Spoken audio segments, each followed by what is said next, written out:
MP study YouTube channel पर आपका स्वागत है। मैं दीपक कुमार। पीएनएसटी 2024 के एग्जामिनेशन की रूल बुक आ चुकी है और रूल बुक के बारे में आप लोगों ने लगभग जो भी मेन इन्फॉर्मेशन है वो पढ़ लिए होंगे, लेकिन इस वीडियो को देखने के बाद आपके अगर थोड़े बहुत भी डाउट्स अगर बचे होंगे तो वो मैं क्लियर कर देना चाह रहा हूँ। इस साल का जो पीएनएसटी 2024 के नाम का जो एग्जामिनेशन है ये एक प्रकार का स्कोर कार्ड वाला एग्जामिनेशन है, जिसमें अच्छे नंबर लाने वाले जो स्टूडेंट होंगे वो पीएनएसटी के गवर्नमेंट ट्रेनिंग सेंटर जैसे कि डीएमई और डीएचएस में एंट्री लेंगे और कम नंबर लाने वाले जो स्टूडेंट होंगे वो प्राइवेट के जो बीएससी नर्सिंग के कॉलेज हो या फिर आपके जीएनएम के कॉलेज है वहां पर आपका एडमिशन होगा। कुल मिलाकर के इस साल का जो एग्जामिनेशन होने जा रहा है ये एक प्रकार का कॉमन एंट्रेंस है, जिसको लेकर के कई बार जो है पेपर में खबर आई, तो ये है कॉमन एंट्रेंस एग्जामिनेशन। इस पर्टिकुलर एग्जामिनेशन के स्कोर कार्ड से गवर्नमेंट के डीएमए और डीएचएस के कॉलेजेस भरे जाएंगे और साथ में प्राइवेट के जीएनएम और प्राइवेट के बीएससी नर्सिंग के कॉलेजेस भरे जाएंगे। अब चलते हैं इस रूल बुक में मेन चीजें क्या है और एक एक चीज को समझते हैं बारीकियों से। तो कुछ डेट यहाँ पर तारीख दिख रही है, आप लोगों ने पहले भी पढ़ लिया होगा। फॉर्म भरने की डेट जो है वो 31 अगस्त से लेकर के 31 जुलाई से लेकर के 14 अगस्त के आसपास है। बाकी इसमें कुछ अगर फॉर्म में त्रुटिज वगैरह होती है तो उसके हिसाब से उसमें कुछ एरर वगैरह संशोधन करने की कुछ तारीख है, शायद 19 अगस्त के आसपास। इसके अलावा एग्जामिनेशन का जो डेट दिखाई दे रहा है वो 4-5 सितंबर दिखाई दे रहा है। देन उसके बाद एलिजिबिलिटी क्राइटेरिया में एक चीज लिखी हुई है, ये ध्यान रखिए थोड़ा सा। एलिजिबिलिटी क्राइटेरिया में जो हम 10+2 में जो बायो साइंस में जो हम 12वीं क्लास पास होकर के निकलते हैं तो सबसे पहली चीज तो बायो साइंस से स्टूडेंट होना चाहिए और उसमें एक अलग से क्राइटेरिया लिखा हुआ है कि जो यूआर के जो कैंडिडेट हैं उनका 12th क्लास में 45% होना चाहिए और बाकी जो रिमेनिंग जो स्टूडेंट है ओबीसी एसटी एससी जो अन्य जो स्टूडेंट हैं तो उनका जो स्कूल में जो परसेंटेज होना चाहिए वो कितना होना चाहिए, 40% होना चाहिए। यूआर के कैंडिडेट को 400 रुपीज़ का फीस लगेगा फॉर्म भरने के लिए और आपके जो अदर जो कैटेगरी से जितनी भी ओबीसी एसटी एससी ईडब्ल्यूएस इनको जो पैसा लगेगा वो लगेगा आपका 200 रुपीज़। एज का जो यहाँ पर मैंने पहले बताया था, जैसा एएनएम में उम्र को लेकर के जिक्र है बिल्कुल सेम यहाँ पर भी वही है। अधिकतम जो उम्र है 31 दिसंबर 2024 तक जिसकी एज 17 साल हो जाएगी वो सभी स्टूडेंट्स फॉर्म भर सकते हैं। एज को लेकर के अपर एज को लेकर के कोई लिमिटेशन नहीं है। कुल मिलाकर के इस पर्टिकुलर एग्जामिनेशन से ये संकेत मिल रहा है कि आपकी कितनी भी एज हो चुकी है आप फॉर्म भर सकते हैं, 50 साल 60 साल, क्योंकि यहाँ पर अपर एज को लेकर के तो कोई किसी भी प्रकार का कोई बाउंडेशन नहीं हो सकता कि 45 साल तक के वालों को भी फॉर्म भरने का परमिशन मिल जाए। अब जब कैफे में फॉर्म खुलेगा उसके बाद ये क्लैरिफाई होगा। पहले ये जो लिमिटेशन होती थी 27 साल तक की होती थी, लेकिन गवर्नमेंट की जैसे परमिशन है, गवर्नमेंट चाहते हैं कि हर कोई एग्जामिनेशन दे, बाकी सिलेक्शन किसका होना है नहीं होना वो अलग मैटर है। लेकिन हर बायो साइंस से जो पास आउट जो स्टूडेंट है, मैरिड है, 40 साल के भी हो गए, सब फॉर्म भरिए, सरकार को पैसे देते चले जाइए, कोई प्रॉब्लम नहीं है। गवर्नमेंट एक और चीज मैं बताना चाह रहा हूं यहाँ पर, जो गर्ल्स होंगी याद रखिए गवर्नमेंट कॉलेजेस में गर्ल्स का रिजर्वेशन है। बहुत सारे स्टूडेंट्स को डाउट हो सकता है, जो गवर्नमेंट के हमारे जो डीएमई और डीएचएस को जो ट्रेनिंग सेंटर होंगे वो कैटेगरी वाइज गर्ल्स के लिए रिजर्व है, ये आपको याद रखेंगे। बहुत सारे अभी तक आपने वीडियोस देख लिए होंगे, मैं यहाँ पर बिल्कुल ये वाला मैटर क्लियर कर देना चाह रहा हूँ। गवर्नमेंट के जो हमारे डीएमए डीएचएस में पहले जैसे लड़कियों के एडमिशन होते थे और उसमें मध्य प्रदेश की ही जो गर्ल्स हैं केवल वही पार्टिसिपेट कर सकते थे काउंसलिंग में या एडमिशन में, तो वो पुराना जो रूल है एडमिशन को लेकर के उसमें किसी भी प्रकार का कोई डाउट नहीं है, तो परेशान होने की जरूरत नहीं है। गवर्नमेंट के हमारे डीएमई डीएचएस में गर्ल्स का रिजर्वेशन रहेगा, किसी भी प्रकार के बॉयज का कोई रिजर्वेशन नहीं रहेगा। पीएनएसटी के डीएमई डीएचएस के सेंटर में जैसे पहले रिजर्वेशन का रूल था ओनली लड़कियों का, ओनली मध्य प्रदेश की लड़कियों का, हालांकि हमारी जो कैटेगरीज है ओबीसी एसटी एससी जितनी भी कैटेगरीज है ईडब्ल्यूएस यूआर, तो वो जो रिजर्वेशन का मैटर है वो वैसा ही रहेगा। तो याद रखिए जितने भी स्टूडेंट प्रिपरेशन कर रहे हैं उनके दिमाग में अगर किसी प्रकार से ये चल रहा है कि गवर्नमेंट में क्या बॉयज की एंट्री हो रही है या हमारा रिजर्वेशन अदर स्टेट से काटा जाएगा, तो ऐसे कोई भी यहाँ पर गाइडलाइंस नहीं है और साफ साफ लिखा हुआ है कि जितने भी गर्ल्स हैं मध्य प्रदेश की लड़कियों को ही यहाँ पर रिजर्वेशन लेने का अधिकार है, तो वो पुराने रूल के अकॉर्डिंग ही लड़कियों को गवर्नमेंट कॉलेजेस में एडमिशन मिलेगा। यहाँ पर किसी भी प्रकार का बॉयज़ की कोई एंट्री नहीं है। अब चलते प्राइवेट कॉलेजेस में। प्राइवेट कॉलेजेस में गर्ल्स भी एडमिशन ले सकते हैं और बॉयज़ भी एडमिशन ले सकते हैं और बॉयज़ जो है वो अदर स्टेट से भी एडमिशन ले सकते हैं, ऐसा संकेत मिल रहा है। हालांकि जब काउंसलिंग होगी या रिजल्ट आएगा, कोई रूल बुक वगैरह में किसी प्रकार का कोई चेंजेस हो जाए, कोई विज्ञप्ति जारी हो जाए, एक अलग मैटर है।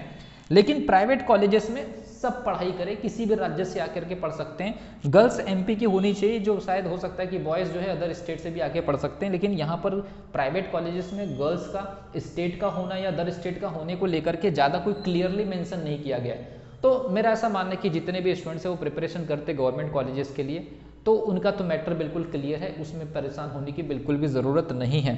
आशा कार्यकर्ताओं का रिजर्वेशन एज इट इज़ रहेगा, क्योंकि यहाँ पर किसी भी कॉलेजेस की जानकारी नहीं है, सीटों की जानकारी नहीं है, इसलिए यहाँ पर मेंशन करना अभी सही नहीं है। अपने तरफ से कुछ भी बोल देना सही है। पिछले बार डीएमई में 810 सीटें थी और लगभग 1050 सीट के आसपास हमारा डीएचएस था। सीबीआई जाँच की वजह से सारे कॉलेज जो है जाँच के अंडर में चल रहे हैं। किसको क्लीन चिट मिलती है, कौन सुटेबल रहेगा, कौन डिफिशियंट रहेगा, कौन आपका जो है सीबीआई जांच के बाद जो है क्लीन चिट मिलने के बाद हाईकोर्ट परमिशन देती, उसके आधार पर रिजल्ट आने के बाद ये सब मैटर क्लियर होगा।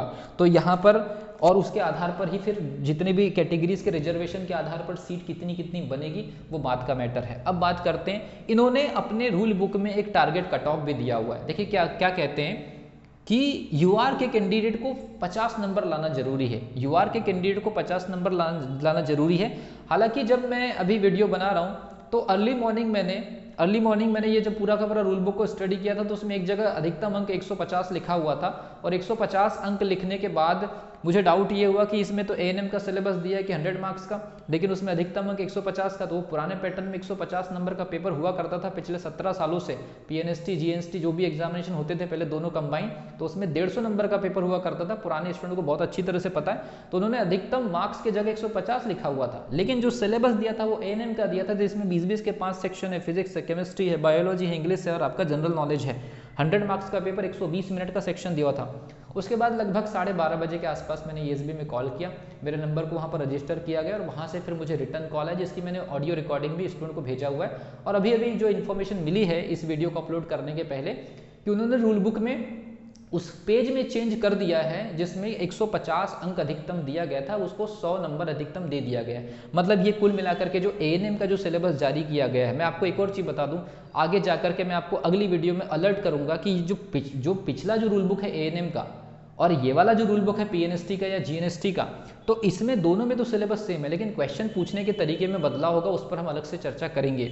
तो उसके बाद फिर जब ये 100 नंबर का पेपर होगा तो उसी चीज़ को लेकर के यहाँ पर एक टारगेट कट ऑफ दिया है कि यूआर के जो कैंडिडेट हैं उनको 50 नंबर लाना पड़ेगा, ईडब्ल्यूएस के जो कैंडिडेट हैं उनको 50 नंबर लाना पड़ेगा, जो फिजिकल चैलेंज जो कैंडिडेट है उनको 45 नंबर लाना पड़ेगा अगर वो यूआर और ईडब्ल्यूएस से हैं। ओबीसी एससी एसटी के जो स्टूडेंट हैं उनको 40 नंबर लाना पड़ेगा। अगर आप इतना नंबर लेकर के आते हैं तो फाइनली जो सिलेक्शन वाली जो लिस्ट है उसमें आपका नाम आएगा, बाकी सारे स्टूडेंट को फेल मान लिया जाएगा, ऐसा रूल बुक में लिखा है। लेकिन वहाँ पर एक नीचे में क्लियरली लाइन भी लिखी हुई है कि ये जो डेटा है या ये जो टारगेट है या जो कट ऑफ टाइप का कुछ यहाँ पर आपको दिया गया है, इसमें संशोधन कर सकते हैं कि एक्चुअल में उतने कैंडिडेट उनके पास बाद में अवेलेबल होंगे या नहीं होंगे। इस आधार पर ये जो डेटा है इसको लेकर के पैनिक होने की ज़रूरत नहीं है। वो डिपेंड करेगा कि कितने कितने नंबर कौन कौन सी कैटेगरीज के स्टूडेंट लेकर के आते हैं और कितनी सीट हमारे पास अवेलेबल है, और सीटों के आधार पर और जो क्वालिफाइंग मार्क्स के आधार पर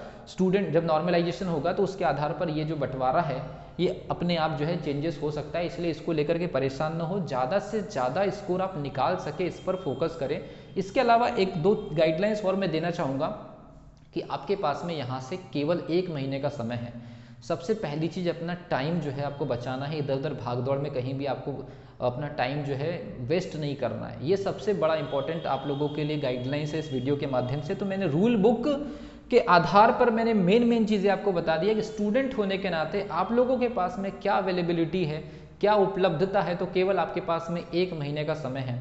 अगर कोई भी स्टूडेंट मुझसे ये जानना चाह रहे हैं कि इस पर्टिकुलर एग्जामिनेशन की प्रिपरेशन में सबसे पहला स्टेप क्या लिया जाए, तो मेरे तरफ से सभी स्टूडेंट्स को पहला गाइडलाइंस यही होगा कि सबसे पहली चीज़ आप स्थिर बैठिए।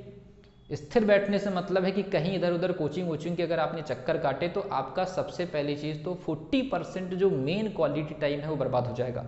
किसी के भी कहने या मेरे कहने पर कि भाई ऑफलाइन क्लास आ जाइए, हमारे यहाँ पर ये सब क्लासेस चल रही है, मैं आपको बता दे रहा हूँ जिस तरह से एएनएम का सिलेबस आया है वैसे ही सिलेबस आपके सामने पीएनएसटी का भी है, लेकिन बदलाव जो क्वेश्चन पेपर में पूछने का आएगा उसमें थोड़ा सा चेंजेस आएगा, क्योंकि वो पेपर 28 से 29 अगस्त के आसपास है और ये 6 दिन बाद ये पेपर कंडक्ट होगा। एग्जामिनर इतना बेवकूफ़ नहीं है या पेपर सेट करने वाली एजेंसी इतना बेवकूफ़ नहीं है कि आप लोग को डायरेक्टली जो है एएनएम से मिलता जुलता पेपर दे दे। उसमें कुछ ना कुछ चेंजेस होंगे, और क्या चेंजेस होंगे मैं आपको आगे बताऊंगा। इसलिए आप लोगों से रिक्वेस्ट की जाती है, आप सभी स्टूडेंट पीएनएसटी एस्पिरेंट है, अगर नए भी स्टूडेंट है तो आप लोगों ने पिछले 1 साल से प्रिपरेशन की हुई, आपके पास में नोट नोट्स होंगे, आपके पास में बुक्स होंगी, ज़बरदस्ती के कोचिंग इंस्टीट्यूट के चक्कर काटने से बेहतर है कि आप अपना टाइम टेबल बनाइए और रिवीजन करिए। कहीं से भी, किसी के पास से भी आपको टेस्ट सीरीज मिलती तो टेस्ट लगाइए, नहीं मिलता है टेस्ट सीरीज तो कोई प्रॉब्लम नहीं। स्कूल की किताबों का सबसे बेहतर इस्तेमाल करने का टाइम आ गया है। जो हमने स्कूल में पढ़ाई करे थे 12th क्लास में, क्योंकि सिलेबस आपका 12th क्लास का है, जो आपने 12th क्लास में पढ़ाई करे थे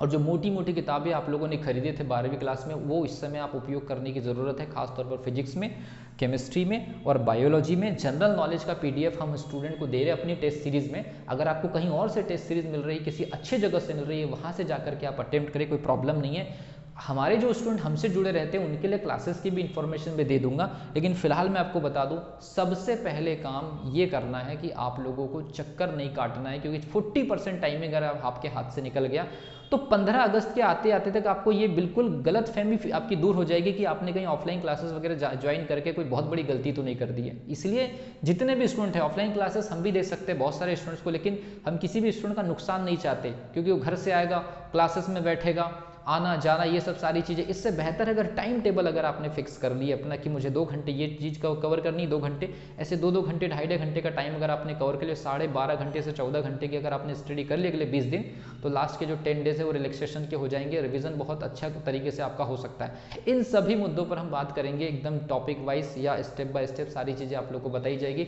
और एएनएम का जो सिलेबस का मैंने डिवाइड करके सभी स्टूडेंट्स को पीडीएफ प्रोवाइड किया हुआ है, उसका अगर आप फायदा उठा सकते हैं तो उठा लिए। मैं तो अपने स्टूडेंट को टेस्ट सीरीज में उस तरीके से लेकर के जा रहा हूं कि राउंड 1, राउंड 2, ऐसा राउंड 12 तक के लेकर के जा रहा हूं, और उसमें स्टूडेंट के पास में 2-2, 3-3 दिन का टाइम है, सिलेबस को काट के रख दिया। रिवीजन करिए, अपना टाइम बचाइए, घर में स्थिर बैठ करके अपने टाइम टेबल को मैनेज करते हुए आगे जो है बढ़ते चले जाइए, सिलेबस को कंप्लीट करते जाइए, और टेस्ट लगाना है तो उसमें स्कोर आप चेक करते जाइए। हालांकि एएनएम का जो टेस्ट सीरीज है वो भी पीएनएसटी लेवल का ही मैं दे रहा था जानबूझ करके, कि मुझे ऐसा लग ही रहा था कि ये कॉमन एंट्रेंस एग्जामिनेशन में कुछ न कुछ ऐसा होगा।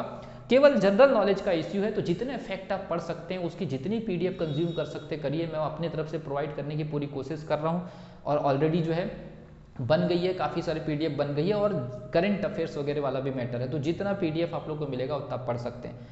बाकी जो है आपका खुद का डिसीजन, एग्जामिनेशन आपको देना है, एग्जामिनेशन आपको निकालना है।